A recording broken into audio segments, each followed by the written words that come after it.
Welcome to the Infuse Compassion Podcast, hosted by me, Amy Quisenberry. And me, Mark Carpenter. We are on a mission to make this world a kinder place for us all by bringing healthier human connection to communities, families, and organizations of all types and sizes. Our goal is to create stronger relationships, more inspired teams, increased trust, and improved results. So let's get started with more ways to infuse compassion into our world.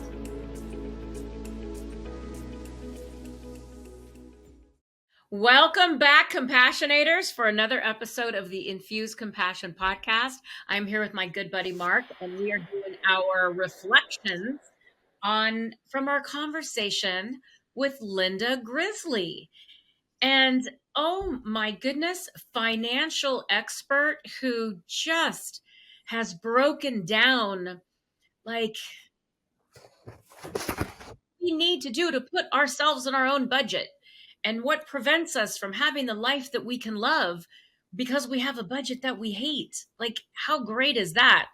So I want to open it up to my buddy Mark, and what's going through your head? Like, I know when we're on these episodes, like all this stuff, you and I are both taking notes like crazy. So what's on this? What's at the top? Well, one of the things that jumped out to me was, and I asked about this specifically, the emotional side of money, because money can have some real emotional implications to it. Years ago, I heard this phrase: "There is no part of a person's anatomy more sensitive than their pocketbook," and and it's really true. When you get into money issues, that can be a really sensitive area, not just from a practical standpoint, from an emotional standpoint. And so I just loved that she started out talking about mindset blocks about money. Yeah. That we come in with some mindset blocks that we may have that's based on how we were raised and just maybe what's happened to us in our life previously. And I like that she addresses that. There's so many people that I've talked to about money. It's all about, here's a program. Here's you do this. You have to follow this path. Mm-hmm. And a lot of times it just doesn't feel right to me. And I think she pointed out why that doesn't feel right sometimes for folks is we're addressing different emotional needs with money. So it can't be just a cookie cutter, one path. Here's how it works. Yeah, I'd love your take. Kind of your first level on our conversation with Linda. You know, so much of what we hear with our brilliant guests that come on is the same thing that we heard from Linda, and that is a key piece of the equation is the curiosity. And she really takes the time to understand the people that she works with. She really wants to understand what happened in your past. What happened?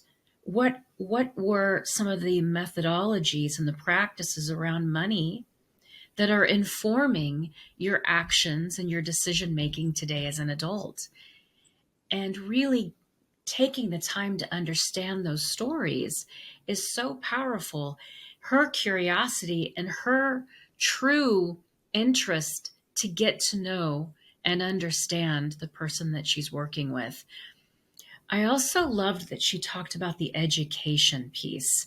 I think so much of the time, I mean, the whole time during the podcast, or during the recording of the episode, I kept on thinking, knowledge is power. Knowledge is power. And, you know, I talked a couple of times about the shame, the blame, the fear, the embarrassment that people feel when they've made financial decisions that have not helped them get to the place that they want to be, that they're not proud of. And when we can be informed and educated and learn to make better decisions, that's empowerment. That's empowerment. Yeah. So I loved that about the work that Linda is doing. And that goes to the final tip that she gave too about self-compassion. That's been one of the points I think that comes out so often in our podcast when we ask people for tips. A lot of people do focus on self-compassion as a really important place to start. And I had never thought about the way I work with money as a form of self-compassion. Mm-hmm. But it really can be, because you can go to extremes in any direction. She talked about the extreme spenders. Well, that's not even really compassionate to yourself, because you're hurting yourself for the long term. But extreme savers, that's not really compassionate to yourself either, because you're probably not meeting some core needs in your life currently. And so considering yourself and putting yourself first into your budget, Mm-hmm. I think was such an important concept that came out of our conversation with Linda as well. Yeah, and this to me, in the conversation that you, Linda, and I had after the recording was turned off, right? And the piece where, we talked about the story of her and her husband, and how, because of her putting them both on a budget, him particularly on a budget, it helped him make better choices, right? But for her, what it did is I heard her story and I shared, it created equality. Yeah. Because she wasn't allowing herself to give herself a budget. She was and so much of the time, I it could be one partner in the relationship, but typically there's one. I'm not going to say women, because I see men do it too. Or there's one person in the relationship who tends to exclude themselves more for the sacrifice of the family, right? For the sacrifice of the company, for the sacrifice of this. They just allow themselves less. And in the story that she tells, again, if you haven't listened to that episode, please go back and listen to it, because Linda's storytelling is absolutely fantastic. And it was, I just walked away saying, this is a story of equality. And you're the one, you, Linda, are the only one that could give yourself this equality, right? Between the two of you. And it was so beautiful. And she said, what it did is it leveled the playing field between the two of them, and it actually helped the relationship. Isn't that beautiful, right? Yeah. And a lot of times I think when we think about equality, especially in relationships, it becomes a bit of a forced equality. Mm, Well, I'm doing this, so you have to do this, and it's this line item thing. yeah. And for them, it was more, we're going to choose to stay on this budget Hmm. because we want that. It's Yeah. going to be good for each of us individually as well as both of us collectively. And you think of one of the biggest problems that happens in relationships, finances is one of the biggest things that That's people right. will cite as reasons to break up or reasons for difficulties within relationships. And so finding that common ground and that agreement about how we're going to think about, how we're going to work with, and how we're going to give ourselves some grace on our Hmm. spending, I think is really important in those relationships. Now, I'm going to take it a different step too. We didn't talk about this as much, but I think about that within businesses too. That sometimes you think of a budget in a business as a restrictive thing. Well, we're Mm, putting you have this budget so that we can restrict, so we can be profitable. But there's also some compassion within that too, because we want the company to be able to grow. And hmm. we want that kind of equality across different areas of the company so that we can meet our needs, but at the same time, collectively grow as an organization. And it takes some careful budgeting and planning to be able to do that. That's right. That's right. And it's that intentionality piece, right? That absolute. And I loved, I think I may have said it already, but how when she checked in with her husband, when Linda checked in with her husband a month later, and he said, it's helping me make better choices. And they even she talked about the golf shirt, and how, he really didn't see value in the golf shirt, but he would have spent it before.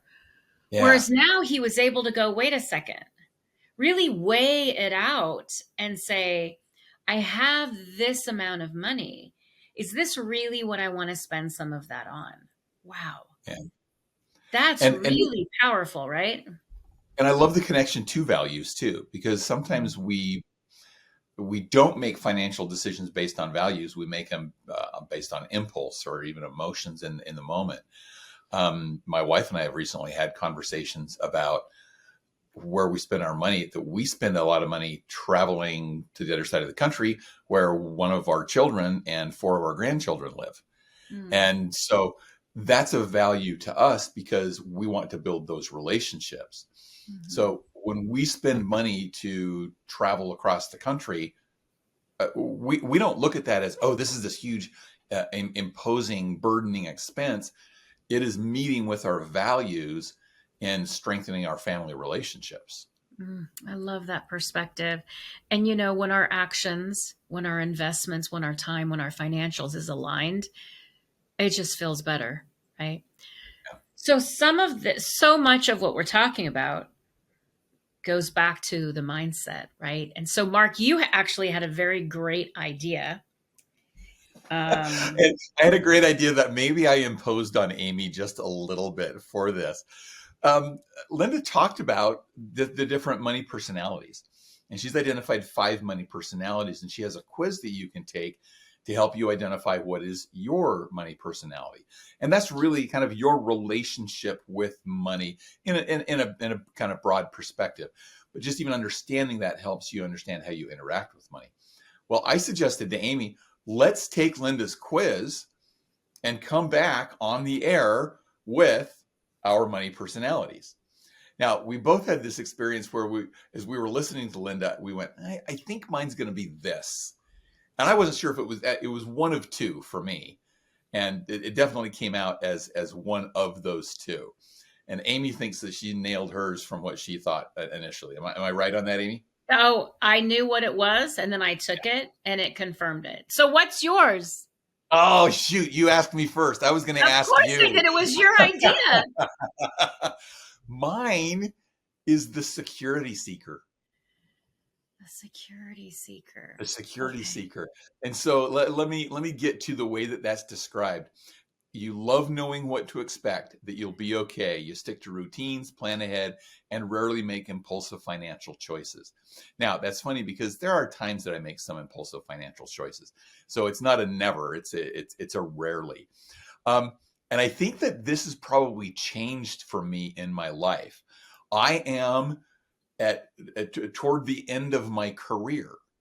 And so one of my big focuses on finances is building up that retirement account so that I can continue to travel to see grandchildren during my retirement.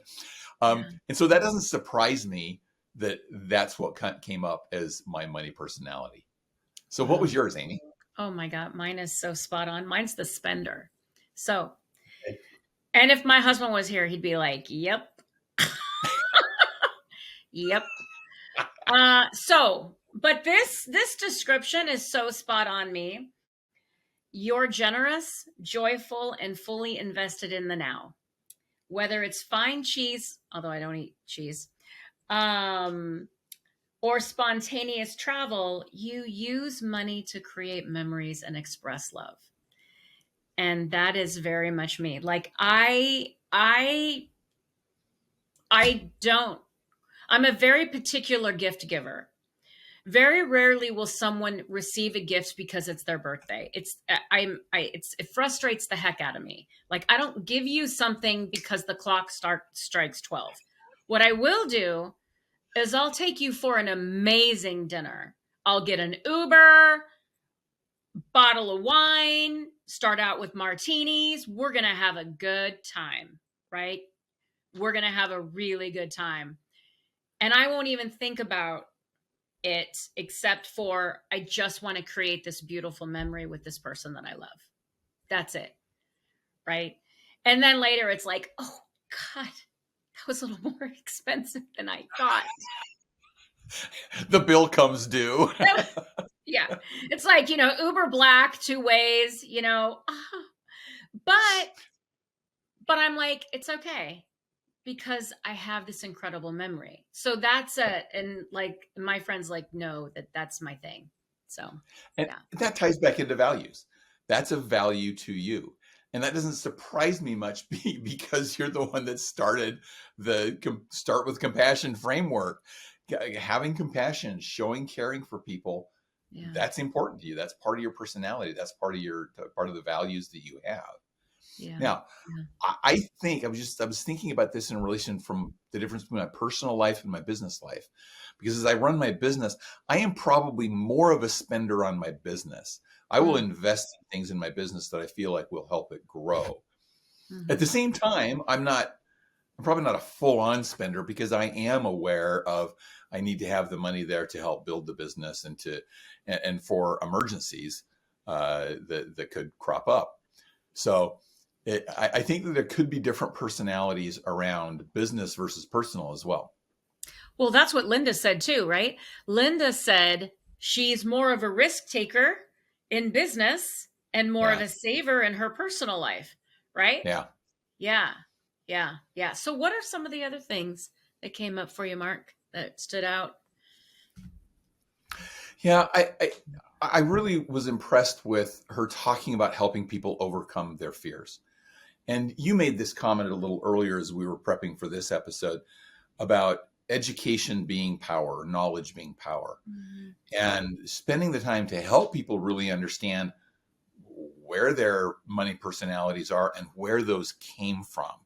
Mhm. And that one of the best ways to identify that is just having conversations with people. And it Yeah. comes up in the conversations, the reasons behind their spending personality. And unless you're aware of that, it's hard to do anything with it. It's hard to make it work either for you or make sure it doesn't work against you without Mhm. that awareness. And so I love that she's helping people bring that awareness up to the forefront. Yeah, and I have in my notes here like knowing the questions to ask. So much of the time you go in and you talk with the financial expert, and if this isn't something, if the financial world isn't something you've been exposed to, there's a whole way of talking that is completely different. It's like another language, It is. right? It really, and so when we're uncomfortable, a lot of times, not everybody, but I know a lot of people kind of close down, go inside. Like, I don't know what questions to ask. So I'll just sit here and receive whatever they give me. Whereas if we can get clear on here's what I'm trying to solve, here's where I want to get, and even understanding where we're at right now, she said, you are you, and it's important for you to understand you. Like, it's not about judgment. That's not what it's about. It's just understanding who you are. And once Yeah. you understand who you are, your money personality, then we can work to not change it, but really understand how to work best with the personality, right? And part of the education that she's providing there too is understanding different roles of different people in the financial services and investments line. That Mm-hmm. there's different roles that people have and different goals for themselves as well as for you. And Yeah. so being aware of that. In fact, she mentioned this almost as a sidebar, and I thought, oh, that's really actually an important part of the education process. And that is some cautions to watch out for in dealing with people who are working with you and your money. Mm-hmm. And just knowing when somebody's maybe got their own interests at heart more than your interests at heart.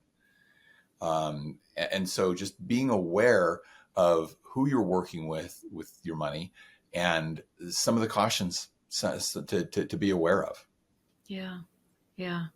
I had mentioned this in last week's episode. I'd said, I had the pleasure of meeting her at the Thrive in 2025 conference. And I just remember, like, for anybody that's been in the same space with Linda, she's very strong. Like, she's not, how do I say this? Never did I feel like her personality was imposing, Mm, but I felt like she was just strong right there with me. You know what I mean? When you're with that person who is fully strong and solid in themselves and they don't need to take anything from you, they're just here to come and meet you right there. Right. It was really absolutely fantastic. I remember I was like a magnet to her. We had such a connection. And I said, I want to continue the conversation. And I'm so glad that we got to have her on here because I feel like, and I had mentioned this, all the conversations that I've had with financial experts, friends, family members, associates, never have I been drawn to have one on our podcast. yeah. Linda was the first one, and it's because she truly has this compassion piece. And I'm going to repeat what I said in the first one because I think it's so important. One of the things that Linda said when she was filling out the form in preparation for the podcast, she said, "For me, compassion is the bridge between where someone is and where they're trying to go. Without it, the tools don't stick. With it, change lasts." And that's so powerful when we think about compassion and when we think about where we're at and where we're trying to get and how compassion can play a role in that. It's so critical. And I've never heard anybody in the financial realm say anything like this before. Yeah. And I've actually had people in the financial realm who have said, "Oh, that's the stupidest thing in the world," when I've told them, what I'm doing in an effort to get me over to their Mm. business and to win my business from them. I actually said to one of these people, because he was basically berating me for some of the directions that I was going with my savings for retirement. And I said, "Does this approach actually work for you?" And he was like, "What do you mean?" I said, "Does it work for you to kind of like beat up your potential clients to and make them feel inferior? Does that actually help them work with you?" And he said, "Well, I know what I'm talking about." And it is like, "Well, it's not helping me. I'm not going to work with you." And it was just a complete turnoff to me. And Yeah. Linda takes completely the opposite approach. And I'm not saying Linda's the only one that does that, because I think there's a lot of people who do take that approach. But I would just recommend for our listeners, when you're dealing with somebody who's going to work with your money, make sure that they're okay, not being judgmental, but Yeah. helping you get from where you are to where you want to be in a compassionate way. There's no reason that you can't be compassionate in the way that you build that financial plan out. And I think that's such great wisdom just across the board, right? One of the greatest indicators for how we're spending our time with people is how we feel when we leave that person, right? Do we feel drained? Do we feel inspired? Do we feel used? Do we feel neglected? Do we feel like we are insignificant because they didn't listen to us? Do we feel like they're a partner in the path that we're walking? Like they're really in this with us, like they actually see us and care about us. And if you're saying no to any of the people that you're spending your time with, I'm just gonna, like, if you're like, yeah, no, they don't make me feel that way. No, actually, I feel pretty drained. I'm just gonna ask you to, like, just tune into that and maybe see if that's really where you want to be investing your time, because we have choices, right? You used a great word there, partner. Mm, We should be partnering with people, especially when finances are difficult, they're challenging, but we're talking about our futures here. yeah. And so you want to have a partner, because partners will have your best interest at heart as well. Yeah, that's right. That's right. What else, Mark? Is there anything else you want to talk about? I was just thinking, I think that's a wrap, at I, least for me. Anything else you wanted to get on the table? no, I just that I'm so grateful. Yeah, yeah. I'm really grateful for, Linda, her methodology. The MeMoney Method is what Linda calls it. Definitely check out her stuff. She's got some free resources. We've got the links to that money quiz, the money personality quiz. We've got in the show notes. Check it out. She's got a couple of the other free resources. Check them out. Knowledge is power. You want to tell them about the conference, Mark? Yeah, absolutely. Speaking of knowledge is power, I think you'll get a lot of knowledge that will empower you at the Infuse Compassion into Companies conference. You heard us talk about this in previous episodes. November 14th, it's a virtual conference, 9 a.m. to 1 p.m. Pacific. And register at infusecompassion.com. We're still, I believe, in the early bird pricing. So get in before the price goes up a couple of weeks before the conference and take advantage of the opportunity to learn from people who have just some great insights on building businesses that are going to be sustainable for the future. Because businesses are not going to be sustainable unless you're treating people like people, unless you have some compassion within that leadership within the organization. And that's what our speakers are going to talk about. How do we build stronger businesses by infusing compassion into companies? I hope you can join us for that conference. Again, November 14th. For those who register, we will provide the recordings for the sessions also. So no excuse not to join us. We thank you for joining us today as well. And go out there and find ways to infuse compassion into your world, into the world of those around you. Thanks, everybody. Bye. Thank you for joining us for this episode of the Infuse Compassion podcast. If you enjoyed the conversation, please share a review and like the podcast so other compassionators can join us. Until next time, let's all do something each day to infuse compassion into the world. For more information on our guests, see the show notes. For more information on Mark and Amy, go to infusecompassion.com.